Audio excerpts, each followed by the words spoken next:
नमस्कार, मैं हूं आपके साथ विभा उपाध्याय। और विधानसभा की 2 सीटों पर उपचुनाव के लिए जो वोटिंग हुई थी, आज उसकी गिनती होगी। और ये 2 सीटें हैं कुशेश्वर स्थान और तारापुर की, जहां जेडीयू विधायक शशि भूषण हजारी और मेवालाल चौधरी के निधन की वजह से 30 अक्टूबर के उपचुनाव हुए।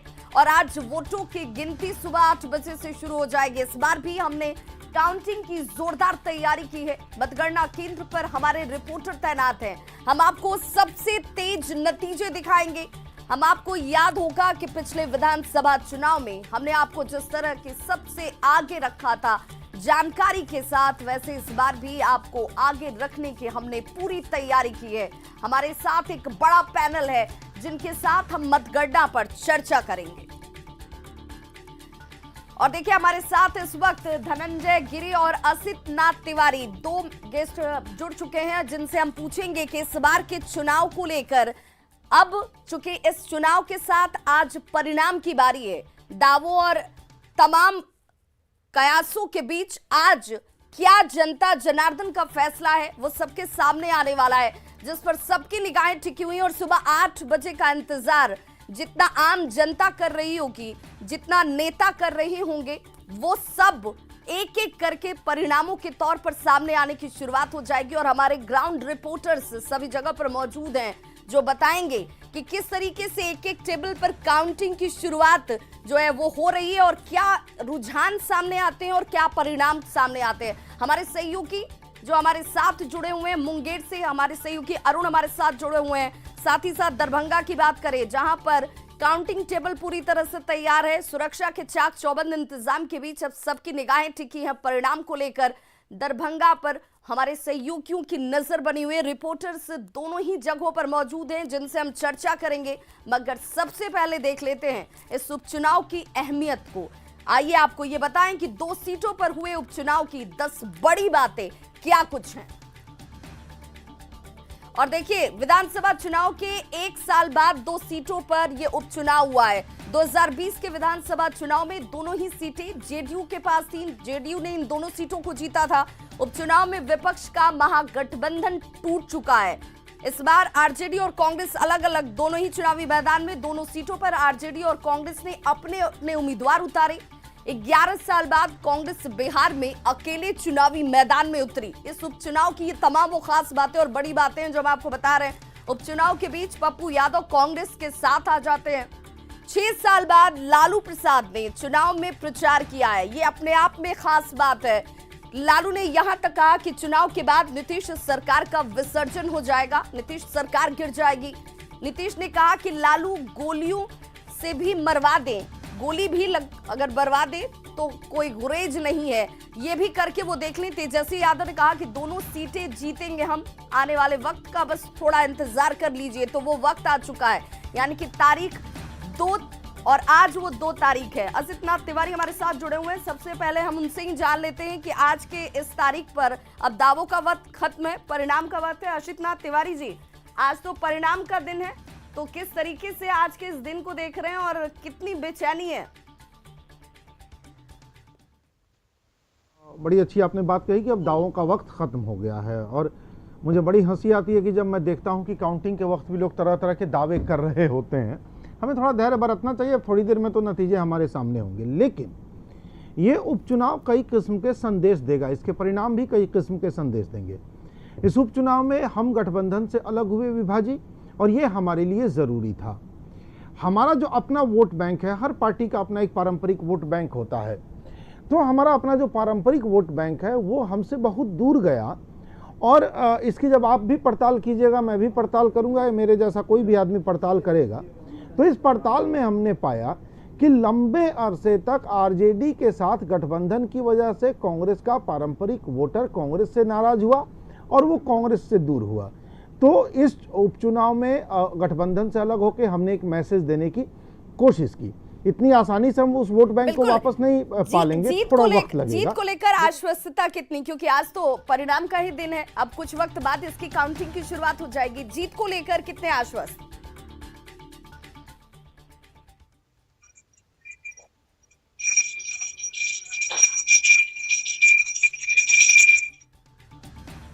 अशिता तिवारी जी, अब तक हमारी आवाज पहुंच पा रही है?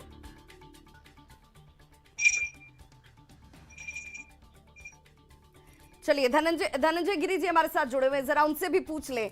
धनंजय जी, रात को नींद अच्छी आई?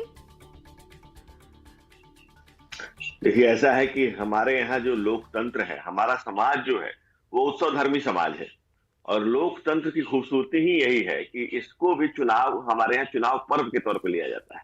अभी उत्सव का समय चल रहा है, पर्व का समय चल रहा है, और चुनाव और लोकतंत्र को भी हम लोग उत्सव के तौर पर ही देखते हैं। बिल्कुल, तो उत्सव लोकतंत्र के महापर्व इसीलिए चुनाव को कहे जाते हैं, क्योंकि जहां आम जनता ये तय करती है कि उनका जनप्रतिनिधि कैसा हो, और ये जनप्रतिनिधि भी उनके जो फैसले होते हैं उनको सहर्ष स्वीकार करते हैं। यही तो लोकतंत्र को मजबूत करता है, खूबसूरत बनाता है। हमारे सहयोगी भी लगातार हमारे साथ जुड़े हुए हैं। सहयोगी अरुण का रुख कर लेती हूँ, मुंगेर से हमारे साथ जुड़ गए हैं। अरुण, इस वक्त चूंकि 8 बजे से काउंटिंग की शुरुआत हो जाएगी, किस तरह की गहमा गहमी आप देख पा रहे हैं? सुरक्षा इंतजाम कैसे हैं, और आम जनता किस तरीके से परिणामों को लेकर के सामने आ रही है?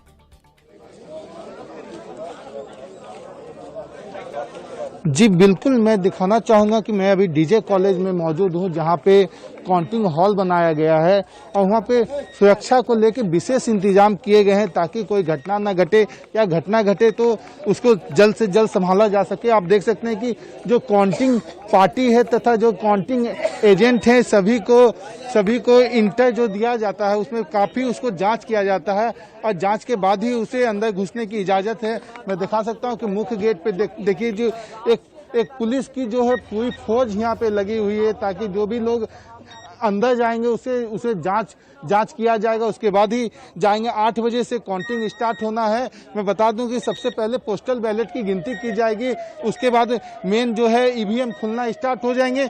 2 बजे के बाद जो है कुछ तस्वीरें साफ हो जाएंगी कि उपचुनाव में जो दीपावली है वो किनकी फीकी जाएगी, तथा किनकी दीपावली के घरों में दिए जलेंगे। आप देख सकते हैं कि जो काउंटिंग एजेंट भी हैं वो आ चुके हैं, तथा काउंटिंग पार्टी है वो आ चुके हैं।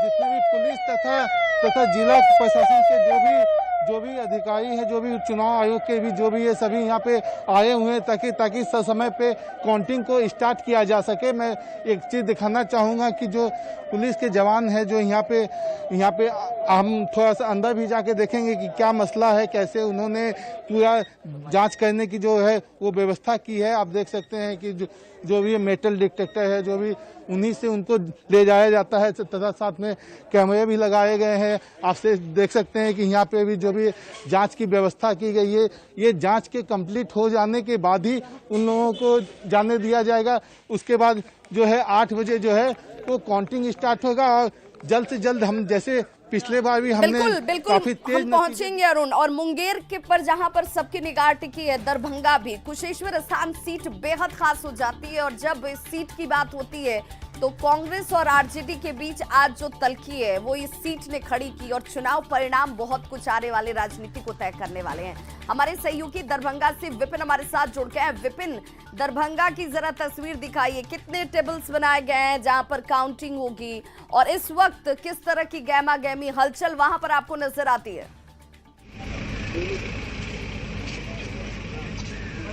जी विभाग, देखिए हम अभी ITI महिला कॉलेज रामनगर में हैं, और गामा गामी देखें तो सुबह 5 बजे से ही शुरू हो गई थी।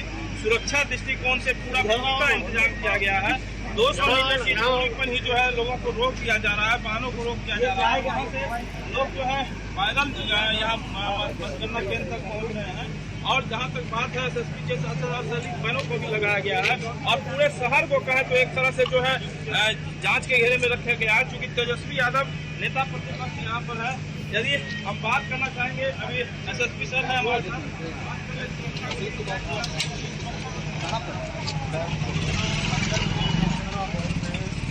और जो बजरंगी की सुरक्षा में केंद्रीय अर्धसैनिक बल की कंपनी को लगाया गया है। इसके अलावा बाहर में विधि व्यवस्था आगे बोलना ना, यहाँ कौन गाड़ी अधिकारी, वरीय पुलिस पदाधिकारी और भारी संख्या में पुलिस बल तैनात है। और शहर के विभिन्न महत्वपूर्ण चौक चौराहों पर भी बल को तैनात किया गया है।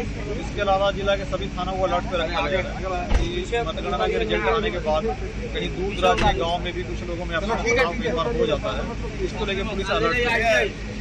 तो हमारे साथ अभी एसएसपी सर थे बाबूराम, उन्होंने ब्रीफिंग की है कि पूरी व्यवस्था जो है चाक चौबंद है और बस कुछ ही देर में जो है जो टेबल बनाए गए 14 से 16 टेबल होंगे, 18 से 22 राउंड जो है गिनती होना है। तो बस अब कुछ ही समय बचा है। जो पूरे दरभंगा एक विधानसभा भले चुनाव हुआ हो, लेकिन पूरे दरभंगा पूरे बिहार की नजर कुशेश्वर स्थान पर है। जी बिल्कुल विपिन, तो आप अपनी नजर बनाए रखिए, आप तक हम पहुंचेंगे क्योंकि ये जगह बेहद खास हो जाती है जब आज यहाँ पर 22 टेबल पर काउंटिंग की शुरुआत 8 बजे से हो जाएगी। 2 सीटों के लिए हुए इस उपचुनाव में कई विवादित बयान भी सामने आए। आइए आपको सुनवाते हैं कि चुनाव प्रचार में उतरने से पहले ही लालू यादव ने मुख्यमंत्री नीतीश कुमार पर कौन सा तीर चलाया था। उखाड़ के वही फेंक चुके हैं उनको, बाकी जो बचा है उसका हम विसर्जन कर देंगे। उखाड़ के वही फेंक चुके हैं उनको, बाकी जो बचा है उसका हम विसर्जन कर देंगे। तो लालू के विसर्जन वाले बयान पर नीतीश कुमार ने उन्हीं के अंदाज में उन्हें जवाब भी दे दिया। नीतीश कुमार ने कहा कि लालू जी चाहें तो गोली भी मरवा सकते हैं। सुनिए नीतीश कुमार का वो बयान। पटना आए ही हैं नीतीश जी का विसर्जन करने के लिए। छोड़िए न, कर दे, गोलियां मरवा दे। सबसे अच्छा यही होगा। रोजगार का मुद्दा, बाकी कुछ नहीं कर सकते। अगर चाहें तो गोली मरवा सकते और कुछ नहीं कर सकते। तो देखिए ये वो बयान है जिसने इस उपचुनाव को इतना गरमा दिया। आम चुनाव में, विधानसभा चुनाव में आपने पार्टियों को अपना दमखम दिखाते देखा होगा, लेकिन विधानसभा के इन 2 सीटों पर जहां पर उपचुनाव हुए, इसने आम चुनाव जैसी ही गर्मी बिहार की राजनीति में पैदा कर रखी है और आज उसके परिणाम का दिन है। दावों के इतर आज जब परिणाम होंगे तो आने वाली राजनीति पर इसका बड़ा असर पड़ने वाला है, जो जानकार बता रहे हैं। उपचुनाव में बयानबाजी के मामले में जीतन राम मांझी भी कहीं से पीछे नहीं रहे। उन्होंने लालू यादव पर यह आरोप लगाया कि लालू राबड़ी शासनकाल में एक करने मार्ग यानी कि मुख्यमंत्री के सरकारी आवास से हत्या और अपहरण का उद्योग चलाया जाता था।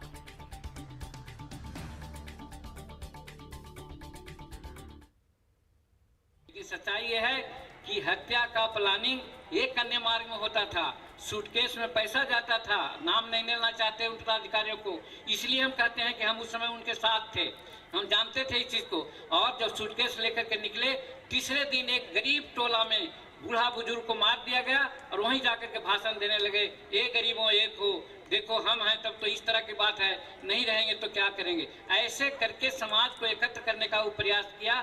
विकास से कोई मतलब नहीं, विनाश की ओर जा रहे थे। तो देखिए 2 सीटों पर हमारे 11 रिपोर्ट, इस 11 रिपोर्ट के जरिए हम आपको पल पल की जानकारी, पल पल का अपडेट देने वाले हैं। तारापुर और कुशेश्वर स्थान जिस पर सबकी निगाहें टिकी हैं, सुबह 8 बजे से काउंटिंग की शुरुआत हो जाएगी। हमारे साथ गेस्ट पैनलिस्ट लगातार जुड़े हुए हैं। हमारे साथ इस वक्त सारिका पासवान जी आरजेडी से जुड़ गई हैं। सारिका जी, बहुत स्वागत है आपका न्यूज़ 18 बिहार झारखंड पर। आपसे जानना चाहूंगी आज के परिणाम को लेकर कितने उत्साहित आप हैं, कितने आश्वस्त हैं कि जनता का साथ, प्यार और विश्वास आपके साथ है? जी बिल्कुल विभा जी, जिस तरीके से हमने देखा कि पिछला विधानसभा में भी लोगों ने वोट किया था बदलाव के लिए, क्योंकि जो पिछले 15 साल की सत्ता थी, जो बिहार में बेरोजगारी, महंगाई, जिस तरीके से लॉ एंड ऑर्डर की बिगड़ी हुई व्यवस्था है, मानो कोई कानून ही नहीं है यहाँ चल रहा है, ये तमाम ऐसे मुद्दे थे जिसको लेकर के माननीय तेजस्वी यादव जी लोगों के बीच में गए और लोगों का अपार प्यार और समर्थन उन्हें प्राप्त हुआ। और अभी 2 सीटों पे चूंकि बाई इलेक्शन है और हमने देखा कि लोग अभी वो बदलाव चाह रहे हैं अभी भी, और वो 19 लाख नौकरियां बनाम 10 लाख नौकरियां, और वो महंगाई, वो लॉ एंड ऑर्डर की समस्या जो प्रतिदिन बिहार में, चाहे आप कोई क्षेत्र निकाल के देख ले, हर दिन कोई ना कोई किसी की हत्या, बलात्कार, ऐसी घटनाएं जो दिन दहाड़े हो रही हैं और प्रशासन का उस पर कोई लगाम नहीं है। और महंगाई तो मानो की कमर ही तोड़ गई है। बेरोजगारी का अड्डा बना हुआ है बिहार। आज प्रतिदिन रोजगार के लिए नौजवान जो है वो सड़कों पर प्रदर्शन कर रहे हैं, उन्हें बदले में वर्तमान सरकार से लाठियां मिल रही हैं और अगर आप बेरोजगारी की बात करते हैं, रोजगार की मांग करते हैं, तो नीतीश कुमार जी की सभा में जिस तरीके से 8 और 9 लड़के जो अपनी पर्चियां लेके खड़े थे बेरोजगारी का कि भाई हमें रोजगार चाहिए, उनको नीतीश कुमार जी ने मंच से ही कहा है कि कौन है भाई ये लोग, इन लोगों को हटाओ, इन लोगों को जेल में डालो। और बाकायदा उनकी गिरफ्तारी की गई, उनके घर से उठाया गया और उनको जेल में डाला गया। तो ये व्यवस्था है बिहार में जिसे कि लोग बदलना चाहते हैं। और अभी 2 सीटें जो बहुत ही महत्वपूर्ण है, हम सब जानते हैं कि तारापुर, जहां की इनके जेडीयू के ही विधायक थे स्वर्गीय मेवालाल चौधरी जी, उनके किस हालात में और किन हालात में मृत्यु हुई कोविड को, जिसको कि इन्होंने कहा कि हमारे यहाँ सारी व्यवस्था है, मेडिकल फैसिलिटीज हैं, हॉस्पिटल्स हैं, बेड है, सब कुछ सुविधाएं उपलब्ध है, और एक माननीय की मृत्यु उन चीजों के अभाव में, मेडिकल फैसिलिटीज के अभाव में, दवाइयों के अभाव में उन्हें एक बेड तक नहीं हो पाया। तब तो सारिका जी आप आश्वस्त होंगी, तब तो आप आश्वस्त होंगी कि जनता ने आपके पक्ष में मतदान किया है। आज जब मतगणना की शुरुआत होगी तो परिणाम आपके साथ होंगे। फिर ये अविश्वास क्यों कि तेजस्वी यादव दरभंगा में मौजूद है, उनकी तरफ से ये कहा जाता है कि मुझे यकीन नहीं है कि प्रशासन कुछ गड़बड़ ना कर दे, मुझे ऐसा लगता है कि कुछ न कुछ खामियां और गड़बड़ियां की जा सकती हैं। फिर ये अविश्वास क्यों? जनता के फैसले पर भरोसा कीजिए।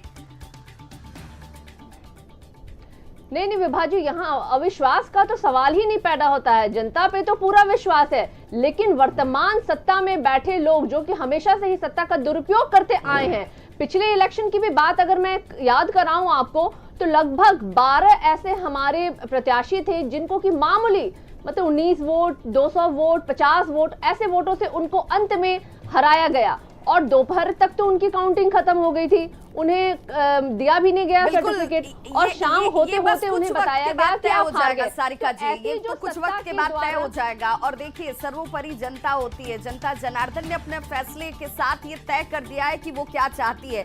लेकिन क्या जो फैसला होगा उस फैसले से सभी पार्टियां ये मान लेंगी कि सच में उनकी तरफ से किया गया दावा और वादा जनता ने उस पर यकीन किया और जिसे नकारा गया उसमें खामियां थी। लगातार हम इस बड़ी खबर पर बने हुए हैं कि तारापुर और कुशेश्वर स्थान में सुबह 8 बजे की काउंटिंग की शुरुआत अब से कुछ वक्त के बाद होने वाली है, और उससे पहले तमाम सुरक्षा इंतजामों के बीच मुस्तैदी के साथ वहां पर हमारे रिपोर्टर्स 11 रिपोर्टर ग्राउंड जीरो पर मौजूद हैं, जो आपको इन दोनों ही सीटों की पल पल की जानकारी पहुंचाने वाले। एक छोटा सा अंतराल, फौरन होंगे वापस, बने रहिए हमारे साथ, महाकवरेज लगातार जारी है।